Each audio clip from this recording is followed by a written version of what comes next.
Hello master.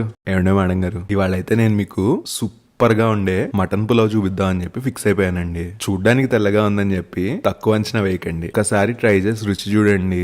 Mutton ముక్క నోట్లో కరిగిపోతూ నాలుక మీద రుచులు తాండవం చేస్తాయి. ఇవాళ నేను చెప్పే కొలతలతో నలుగురు కడుపు నిండా అది నచ్చు. చేయడానికి 30 నుండి 45 నిమిషాలు పడుతుంది. వీకెండ్ కి ఇచ్చి పడేయండి. ఒక కేజీ శుభ్రం చేసుకున్న లేత మటన్ ని, 2 పావుసేర్లు అంటే అప్రాక్సిమేట్ గా కేజీ బాస్మతి బియ్యాన్ని శుభ్రంగా కడిగి పక్కనుంచుకోండి. 2 మీడియం సైజ్ ఉల్లిపాయల్ని పొడవాటి ముక్కలుగా, కారం ఉన్నవైతే 6 లేకపోతే 8 పచ్చిమిరపకాయల చీలికలు, అలాగే ఒక 5 పచ్చిమిరపకాయల్ని తుంచుకొని, ఒక అరముక్క టమాటోని పొడవాటి ముక్కలుగా, ఒక చిన్న ఉల్లిపాయని మీడియం ముక్కలుగా కోసి పెట్టుకోండి. ఒక 4 చిన్న సైజ్ అల్లం ముక్కల్ని, 20 నుండి 25 వెల్లుల్లి రెబ్బల్ని ఇందాక తుంచి పెట్టుకున్నాం కదా, ఆ 5 పచ్చిమిరపకాయల్ని వేసుకొని అల్లం వెల్లుల్లి పచ్చిమిరపకాయల్ని కచ్చాపచ్చాగా దంచుకోండి. మసాలా కోసం 1.5 టేబుల్ స్పూన్ ధనియాలు, 4-5 1 ఇంచ్ దాల్చిన చెక్క ముక్కలు, 3 టేబుల్ స్పూన్ మిరియాలు, 3 టేబుల్ స్పూన్ సోంపు, 3 టేబుల్ స్పూన్ జీలకర్ర, ఒక 6 మరాఠీ మొగ్గలు, 6 యాలక్కాయలు, చివరిగా ఒక 2 అనాస పువ్వుల్ని తీసుకోండి. రిఫరెన్స్ కోసం కావాలంటే స్క్రీన్ షాట్ తీసి పెట్టుకోండి. ఈ మసాలాలన్నిటిని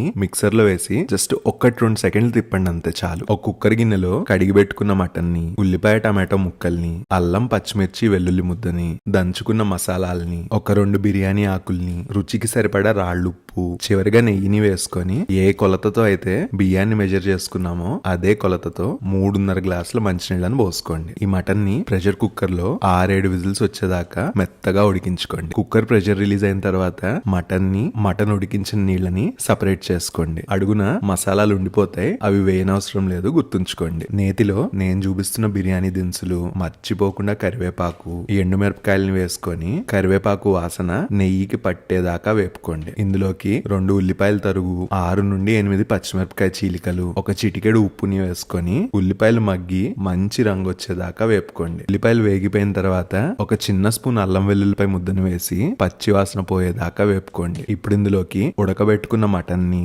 1-2 స్పూన్ల పెరుగుని వేసుకొని మొత్తం కలిసేలాగా చక్కగా కలుపుకోండి. మటన్ మంచిగా వేగిన తర్వాత 3 గ్లాసుల మటన్ ఉడికించిన నీళ్లను వేసుకోండి. కొత్తిమీర, పుదీనా, ఒక నిమ్మ చెక్కని పిండుకొని ఉప్పు సరిపోకపోతే వేసుకోండి. ఎసరు తెరల కాగుతున్నప్పుడు నానబెట్టుకున్న బాస్మతి బియ్యాన్ని వేసుకొని ఒకసారి చక్కగా కలుపుకోండి. మూత పెట్టి నీళ్లన్నీ ఎగిరిపోయేదాకా సెగ మధ్యస్థంగా ఉంచుకొని ఉడికించుకోండి. మధ్య మధ్యలో 1-2 సార్లు కలుపుతూ ఉండండి. నీళ్లన్నీ ఎగిరిపోయిన తర్వాత బిర్యానీ గిన్నెని ఒక పెనం పైన పెట్టుకొని 2 నిమిషాలు పెద్ద మంట మీద, 8 నిమిషాలు సన్న మంట మీద ఉడికించుకుంటే సూపర్ హిట్ అయ్యే మటన్ బిర్యానీ తయారైపోతుందండి.